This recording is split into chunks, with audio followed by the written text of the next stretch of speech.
and I sit on the Criminal Justice and Public Safety Committee. In my day job, I work at the Quality Housing Coalition, where we work with housing and homelessness, particularly around removing barriers for folks to apply to housing and get into housing. And in that situation, we partner with landlords to bring them on board to remove all those barriers. Wonderful, thank you so much. And before we jump into the conversation today about housing justice, I just want to let you know whether you're joining us from the Facebook live stream or whether you are here in the Zoom room with us, we really want to hear your questions. So you can go ahead and chat them in on either platform, and we'll be happy to bring those into the conversation. You can also directly chat if you're in the Zoom room to Elena, our policy intern. Her name there says Maine Women's Lobby, so if you just want to wave your hand, Elena, thank you so much. But please do feel free to be a part of the conversation because we really want to make sure you're getting your questions answered. So Representative Morales, talk to us about the collection of housing bills that we're looking at this session. What do you want to lift up for us? Yeah, well, if I could just kind of present the landscape of the housing crisis we're in first to create that sort of that pathway to that need and why we're in the place that we're in. So today in Maine, we have 25,000 households in Maine who are on waiting lists for Section 8 vouchers, some form of a federal voucher system. That is up from 19,000 in 2019. And so that's a 27% increase. We have a need, according to the National Low Income Housing Coalition and the Maine Affordable Housing Coalition and Maine Housing, we are in need of 20,000 units of affordable housing today. That means that's a gap. We don't have 20,000 units that we need. What we know from the history that this is not housing insecurity has been a topic for many, many, many years, including back in the 90s with committees that have been meeting up in Augusta about it and proposing solutions, but not a whole heck of a lot we've been able to do or accomplish. We spend typically 0.00643% of our state budget on housing, which is not surprising as to why we are in the boat we're in. And for example, between 2010 and 2018, we did not build one unit of affordable housing in Maine. Although we received 12,000 approximately federal vouchers through HUD that flow through Maine Housing to be distributed, between 500 and 700 go unused, which is a problem because we have so many on the wait list, and it really highlights the need that there aren't enough places for the people to live. So getting at that 20,000 units that we need today, and that we have lots of folks who need some supports to get into housing. There's lots of various reasons why, but whether you're a new Mainer, whether you're suffering from some substance use disorder or behavioral health issues, whether you have a criminal record, whether you have bad credit, like all of those things kind of come together. How it pertains to women in particular, and when I say 25,000 households are on the waiting list, we only have 518,000 households in the state of Maine. That's how many primary residences that we have in Maine. We're a small state. And the vast majority, when we talk about evictions, right, and that's sort of the worst thing that could ever happen to anyone, is to lose their home, lose their security deposit, lose all their belongings, have to go into a shelter potentially or on someone's couch. In 2019, we had 5,500 evictions in Maine. In Cumberland County, there were about 1,000. And according to Maine Affordable Housing Coalition that has recently conducted an eviction study, the major reason for the eviction was an arrearage in rent of $1,500, $1,500 or less. So just a couple of months rent. We know nationwide that evictions disproportionately impact women and children. In Maine, we don't collect that data. So you won't be able to find that data. But there's no reason to believe that we are exceptional in any way from that.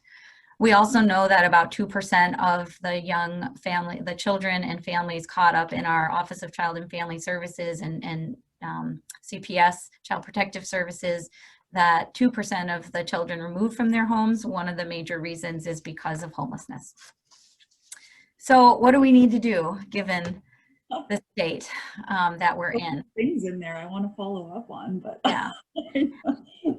And if you want to stop me at any time, please. But I can tell you that since the fall, legislators, 40 plus legislators in Maine, in tandem and together with housing experts throughout the state, both folks who are affordable housing, nonprofit housing providers, for-profit housing providers, zoning experts, basic needs experts, Pine Tree Legal, we are meeting to figure out what is the solution forward, and that we need to actually be very, very proactive in this, because we all get that without that basic, safe, and affordable home, no one can benefit from access to education. No one can benefit from access to good nutrition, to healthcare, to substance use disorder, to behavioral health treatment, to job training, to employment. Without housing, everything else falls apart.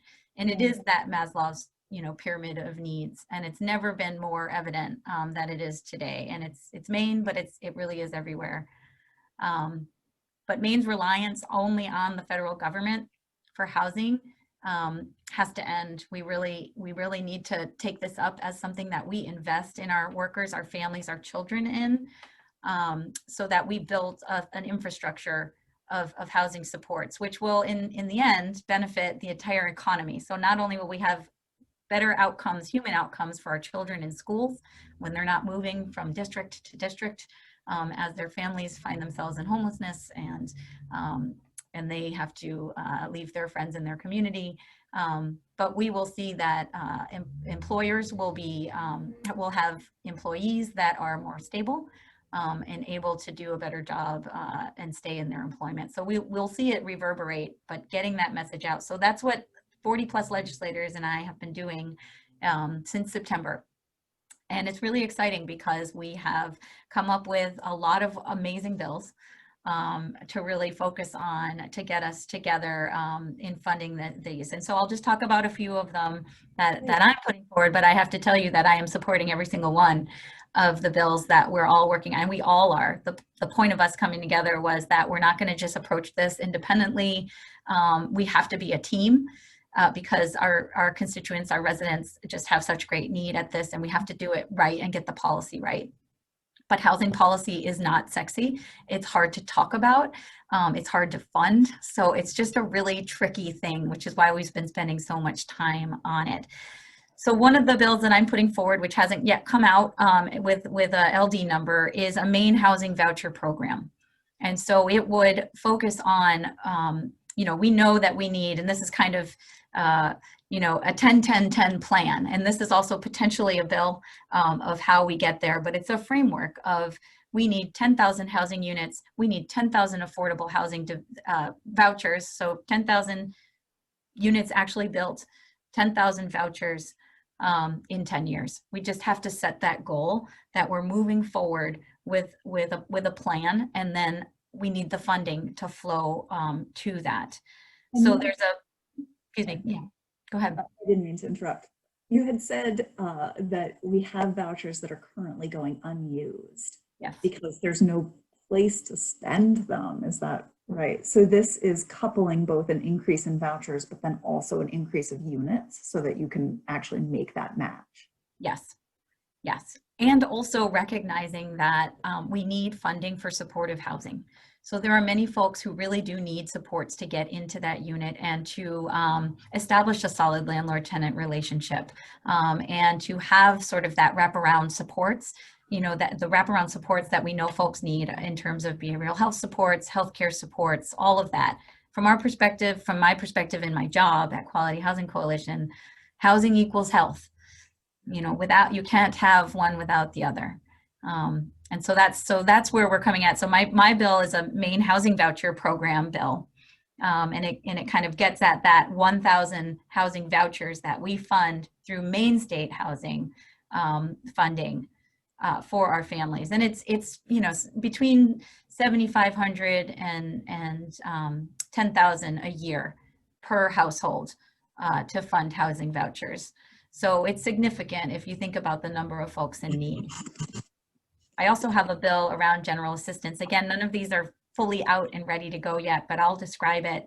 General assistance is a wonderful program to the extent that folks can access it. And there are some barriers to accessing general assistance. And it's really there for the most emergency situations, which homelessness and becoming at risk of homelessness is an emergency situation. We need to do a lot in general assistance so that folks can have access who are not from the service center hubs. So in Portland, in Bangor, in Lewiston, those are where most folks go to access general assistance because they have an infrastructure already in place to do that. But there are still tons of barriers around general assistance. And so we need to really think about removing some of those barriers. One particular barrier is that you have to apply for general assistance every month. So you have to prove that you're eligible to receive these every month. And if you can imagine how difficult it is to take time out of your day, if you're trying to get a job and you're trying to work or you're trying to go to school and take care of your family, to go and sit in a general assistance office for a good portion of the day. And I know how it works because I used to be assistant corporation counsel, associate corporation counsel for the city of Portland, and I worked very closely with the general assistance office. It's really challenging and it's a huge barrier. So what we want to do is for folks— find random times too, so they don't work with your work schedule. Right. You know, if you're at 4 o'clock on Thursday, that's when you're showing up. Right. So part of that is to create a pathway to housing stability through general assistance. In that it's once you qualify for general assistance, we want to have you be eligible for a year-long housing voucher from there, so that your housing then doesn't become dependent every month. That's one of the reasons why landlords don't want to rent to folks with general assistance, and I understand that as we work with landlords, because it's not certain. They can't be certain that every month they're going to get it. And so one of the challenges to general assistance is that once you make over that poverty level, even a penny, you lose all your general assistance. And so it also discourages folks from continuing to further themselves and get a better job because it's such a drastic drop. I call it the GA cliff. If we turned GA into, for housing, something much more like a voucher, where if you make more money, you just pay a third of that income towards your housing, and then you would retain that 2/3 for the rest of your basic needs and your living and caring for your family, that would be a much more sustainable program. It's a really complicated bill, and we're looking through all of the details of it and working it out with Maine Equal Justice Partners and lots of folks, but stay tuned for how that looks. And I certainly, if folks have expertise in this, please reach out to me because we're going to need it. And then I'll just talk about one more and then how we fund it. And I'll try and do that really briefly. This next bill is really about a coordination bill, and it is to unify. There's a unified application for MaineCare, for SNAP, and for TANF. And the state has worked really hard to unify that application for those 3 federal programs. Well, blended federal state programs. There is no check the box that housing support is needed as well, but we know that the vast majority of folks who are applying for those 3 programs also are housing insecure. So this bill creates an opportunity and a collaboration between those services to also connect to that housing need. And so to have the applicant be able to check a box and say, I have a housing need as well, and then be directed to housing services. How do we fund this all? This is the part that I think we have done a lot of work to be really creative on, and I'm going to shout out to Representative Lynn Williams, who is working on a real estate transfer tax increase. Now, this is super duper controversial because, you know, it hasn't been addressed since the early 90s. We are fairly low in terms of how we tax real estate transfers. But Lynn has done an excellent job of researching other states and creating a small increase in that such that it would fund the home fund. So half of the real estate transfer tax goes to the home fund, which Maine Housing then uses to support affordable housing. Half of it goes to the general fund. it's really important that we resource this home fund and then direct it towards affordable housing construction and housing vouchers. So Lynn's bill is really essential because we, in a flat budget session in a pandemic like we have right now, we will never be able to support the housing needs and these bills and these policies without an increase somehow. So that's Lynn Williams' bill. And then there's a Representative Chris Kessler has a really creative, it's a vacancy fee, impact fee bill. So as I mentioned in Maine, we have 518,000 households that are primary residences. We have about 140,000 that are not primary residences. And so what this bill does, and it's modeled after, I believe it's Vancouver, there's a couple other cities that are looking at this or that are already doing it, but it is for those housing units that are, there's a lot of exceptions, not seasonal camps that are being rented, they're not being used as a primary residence. So it's really more of a vacation home that's used less than 6 months out of the year. Those would have a vacancy impact fee to support funding housing and homelessness initiatives. This bill also has taken great concern, and the drafters of it, to not impact those in like the working class and under. So they've taken the area median income, which HUD uses for its affordable housing determinations for Cumberland County, to apply it statewide. So for example, any family of 4 earning 150,000 or below, this fee would not impact them at all if they had a second home. So we're trying really hard to only apply something like this to those who can absorb that kind of increase. And the increase is minor. It's between $400 and $700 a year. So those are just 2 examples of how do we resource this home fund, and then how do we direct it so that we're really prioritizing the need that we have. Great. So that is a lot of information, and what excites me about it is the idea of trying to chip away at lots of different pieces of the system, because we know that it's too big. You know, one bill is not going to fix this problem. It needs to be a comprehensive approach. So I really appreciate that. We've had a couple of questions in the chat that are around the landlord side of it. And I'm curious about whether there are in any of these either policy incentives to get more landlords to sign up to be, to take vouchers or to take general assistance, or to, transition units into affordable housing units. So how do we inspire more landlords to participate? And then there's also a question, but it feels landlord connected. How do we ensure that landlords who might, only own a couple of small units, that $1,500 that you mentioned is not a big number, but it's both a big number for renters who can't come up with the cash, and it's a big number for landlords who are on the hook for paying their mortgage. So how are we sort of addressing that piece? Yeah.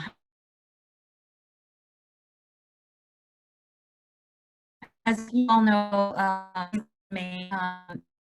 you can discriminate, at least as you can't discriminate based on source of income. There is case law that says we cannot require landlords to participate in a governmental program.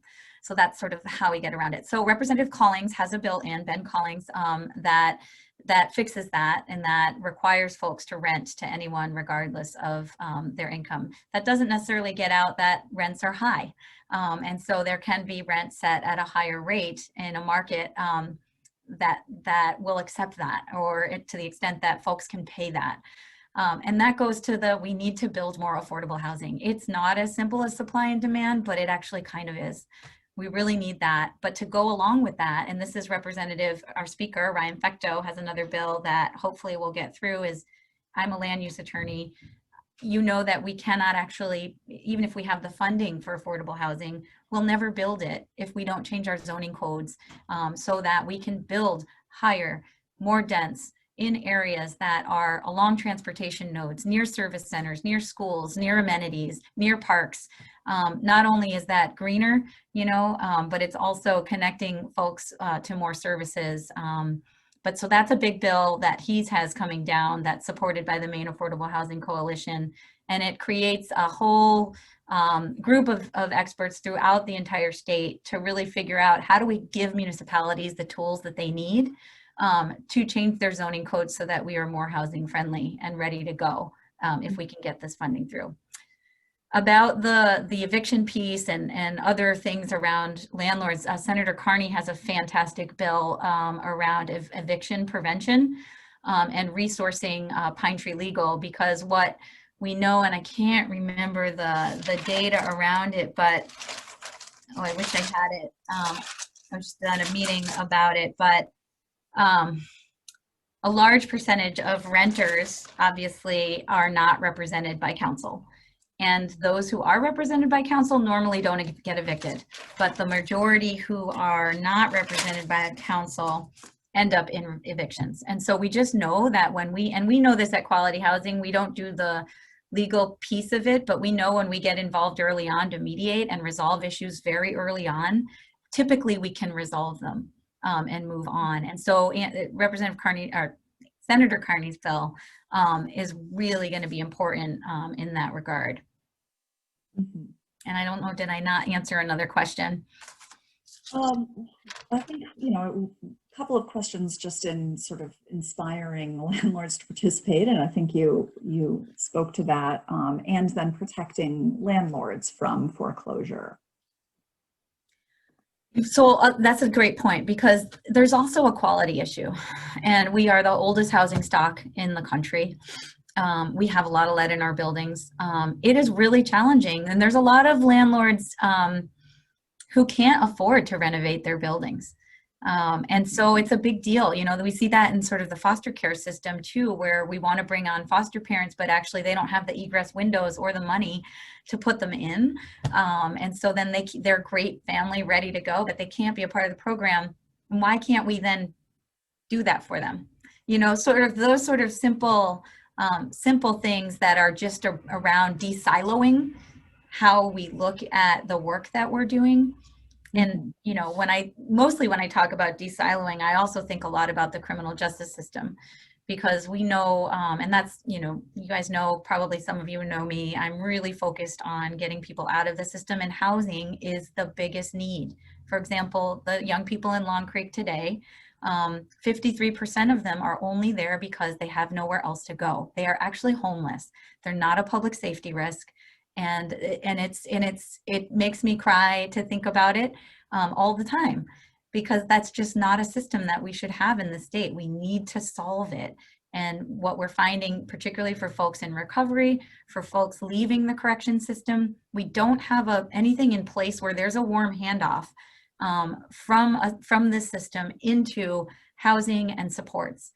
And if we ever want to, stop that cycle, we need to create that, because if you're really concerned about finances of our state and our taxpayer dollars, it's very expensive to continue, in a system where, folks are homeless or incarcerated versus creating supportive housing. Right. One of the questions, so it seems like we know that there are real costs associated with the investment required. And you mentioned the Representative Williams Home Fund, the bill to establish that. Do you see that as the primary sort of funding mechanism for a lot of this? Yeah, the Home Fund is an existing fund at Maine Housing, and it's funded by the real estate transfer tax. So half of all real estate transfers goes into the Home Fund, and that's how that right now. I think today it's at 24 million, which is much higher than it's been in the past. In previous years, I believe under Governor Baldacci, it has been used to balance the budget, and so that's something that we really hope. Governor Mills has not done that. She didn't do it last year. She's not planning to do it this year, which is excellent. And I think she really understands the need for housing. Maine Affordable Housing Coalition, she supported the senior bonds and the state funded low-income housing tax credit for the first time ever last year. So she is really a champion for housing. And so, to the extent that we can, she also doesn't want to increase taxes though. So, how do we do something in a way that doesn't impact people who cannot absorb anymore. And then for folks who really do have the means to be able to contribute, that's kind of where we're at with trying to find that balance and understanding that from the business community, we're going to have to do a lot of work with them and get them on board, or at least get their concerns on the table so we can know how do we move forward together. I think everyone understands, you know, when you look at United Way, Greater Portland United Way, Thrive 2027, right? Their goals, it's about getting children able to read at the 3rd grade levels, right? It's about getting graduation rates back where they need to be. It's about supporting families, supporting them. This is a big part of that. Housing just has to be at the table in the conversation. So it's something I hope everybody can just take a great interest in and just talk about, because we'll solve so many problems when we focus on housing, I think. Where should people go for more information, or, you know, what do you hope that people will do with this information?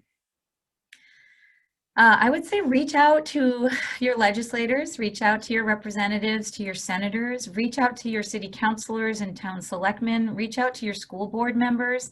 I just want to put a pin in this. The student homelessness issue right now is skyrocketing. I host a 8 o'clock on Tuesday morning for the last 8 weeks Student Homelessness Coalition meeting statewide with, you know, McKinney-Vento liaisons and social workers from schools to community providers, all the way from Biddeford up to Bangor right now. And we're extending Brewer and Waterville. And, you know, the issue right now is just so bad. It is really like, even you think about being in a rainy day. I mean, this is the rainiest possible day we've ever been in. And it's terrifying. I mean, it's terrifying. And to be, you know, to some degree, I'm really grateful, although it's really stressful to have to be a person in the legislature who also has a job, because you have to have a job to be in the legislature. You and I have talked about this, Dusty, unless you don't need a job. But I'm grateful that I work in the housing world, because I really am connected to the individual stories of the great need that is out there. You know, for example, I have a family of 5, the biracial family of 5 with justice involvement in a motel about to have twins. And there are no family units. We have never prioritized building units more than 3 bedrooms, 2 bedrooms, 3 bedrooms, definitely not 4 bedrooms.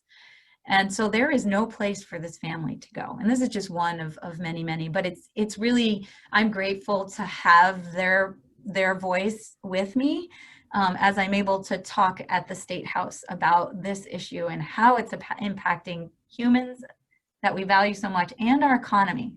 And I'll just point out that the really great thing about this work is that it's connected to the Economic Recovery Plan, and it's connected to the Climate Council Plan. So housing has shown up in both of those places as top priorities. And so if we can link them as well to the health and safety of our citizens, you know, I think we can get somewhere, as well as the data that I gave you. So reach out to everyone you know and talk about this issue. And I think that's the best we can do.